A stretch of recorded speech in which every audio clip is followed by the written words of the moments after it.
et bienvenue sur La Belle Flandre, l'émission qui va à la rencontre de ceux qui vivent et font vivre les Flandres.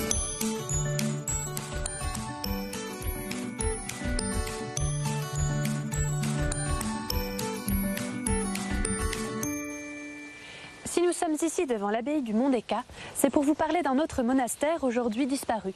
Il se trouvait à Clermarais, à la frontière de la Flandre et de l'Artois. Et c'est bien sûr notre historien préféré, Éric Vanneville, qui va nous en dire un peu plus.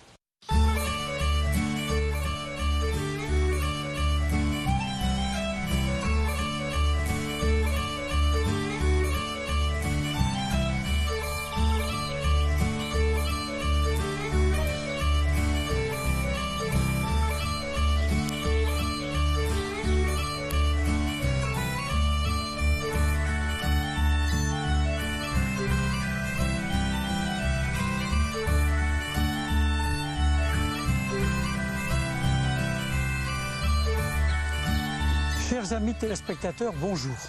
Nous sommes à Clermarais, à 5 km de Saint-Omer, connu au Moyen-Âge par son abbaye de Saint-Bertin.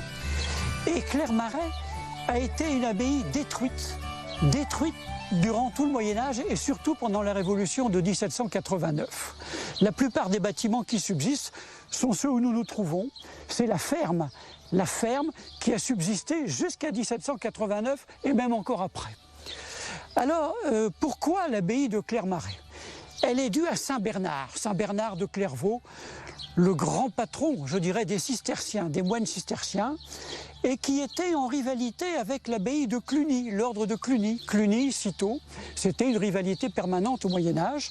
Et au XIIe siècle, Saint Bernard a envoyé une lettre à l'abbé de Cluny pour protester contre le pouvoir qu'exerçait Cluny sur l'abbaye Saint-Bertin de Saint-Omer. 1139.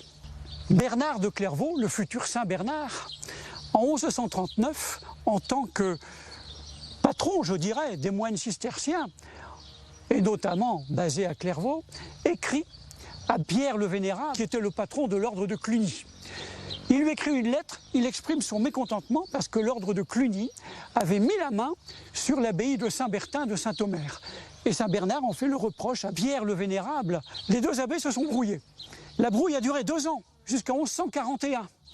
Et alors, comme par hasard, en 1140, donc entre 39 et 41, eh bien, Saint Bernard a fait fonder l'abbaye de Clermarais.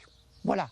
Alors, c'est sans doute pas le fait du hasard, c'est sans doute pour contrebalancer le pouvoir clunisien à Saint-Omer-Saint-Bertin. Alors, il ne l'a pas fait tout seul. Il a demandé et obtenu le secours matériel du comte de Flandre, le comte de Flandre Thierry d'Alsace.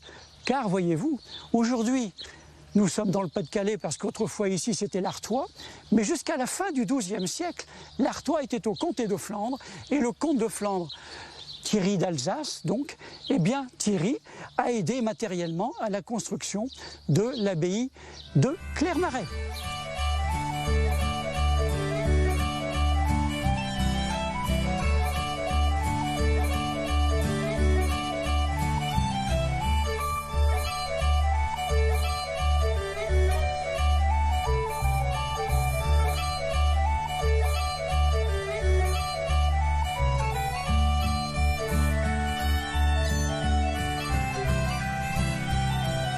Deuxième observation que vous pourrez faire, oui mais Clermarais est surtout connu par la forêt, par le bois. D'ailleurs on dit Riou Clermarais. Alors ou bien sûr du flamand, out qui veut dire le bois, et puis ri c'est ce qui est dénivelé, c'est ce qui est bosselé en quelque sorte, parce que le sol de la forêt de Riou, eh bien il n'est pas égal, il est assez dénivelé, bon, et c'est la raison pour laquelle il s'appelle Riou. Alors les moines se sont partagés le bois avec le comte de Flandre, ils sont partagés à l'amiable, et les moines ont amélioré en quelque sorte l'économie de cette abbaye et de tout ce qui l'entourait. Parce que les cisterciens étaient des travailleurs de la terre. C'est ce qui fait qu'il y a eu beaucoup d'abbayes cisterciennes fondées dans le cadre du développement économique dans la première moitié du XIIe siècle. Et ces moines étaient laboureurs, ils étaient forestiers, etc.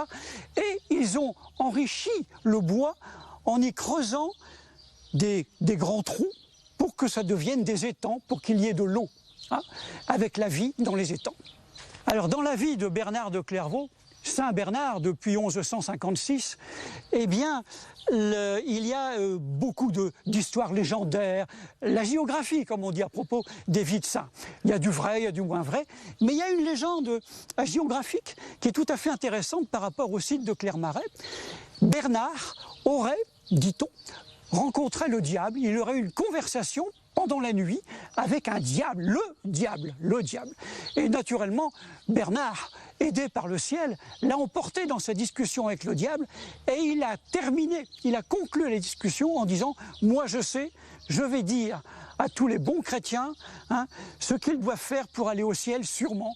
Et il a cité les psaumes que tout un pratiquant chrétien devait réciter pour être sûr d'aller au ciel. Et donc, grâce à la citation des psaumes appropriés, qui garantissaient l'accès au paradis à tout bon chrétien, qui les psalmodiait correctement, eh bien, Saint Bernard a mis le diable en échec, et le diable a quitté le lieu de conversation. Saint Bernard avait gagné contre le diable. Alors, cette légende qu'on trouve dans les textes hagiographiques, encore une fois, de Saint Bernard, elle n'est peut-être pas vraie, mais c'est sans doute sur elle que se sont fondés les écrivains des siècles suivants, qui ont raconté une histoire de diable absolument effroyable qui se serait passée dans les locaux de l'abbaye de Clermarais.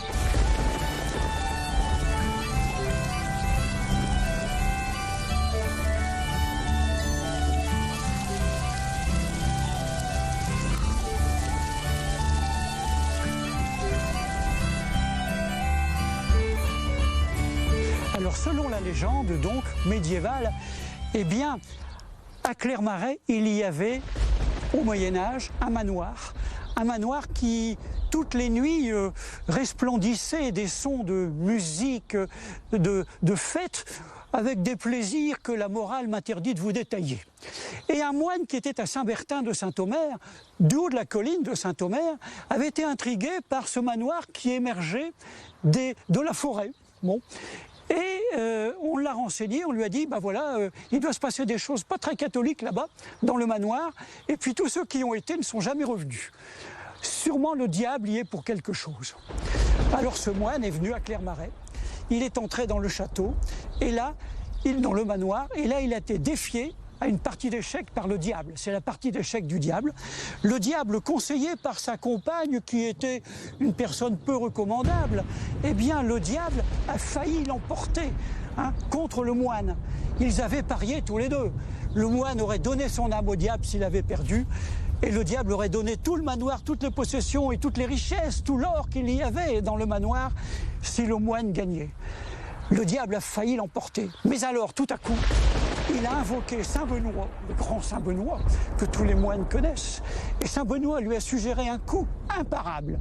Et il a gagné. Et au moment où il a bougé la pièce de l'échiquier qui lui donnait la victoire, tout a disparu. Le diable est parti. La femme, le corps de la femme, sa compagne, est devenu un tas d'os. Voilà. Une femme sans vie. Tout a disparu, sauf les coffres avec l'or. Et le moine a donc pris possession du bâtiment et avec l'argent, avec l'or qu'il a fait, eh bien, il a transformé le manoir du diable en abbaye resplendissante. Voilà comment la légende s'acoquine, si je puis dire, avec la réalité historique. Clermarais, c'est donc en quelque sorte aussi l'œuvre du diable et donc de Saint Bernard, qui, rappelons-le, avait déjà battu le diable.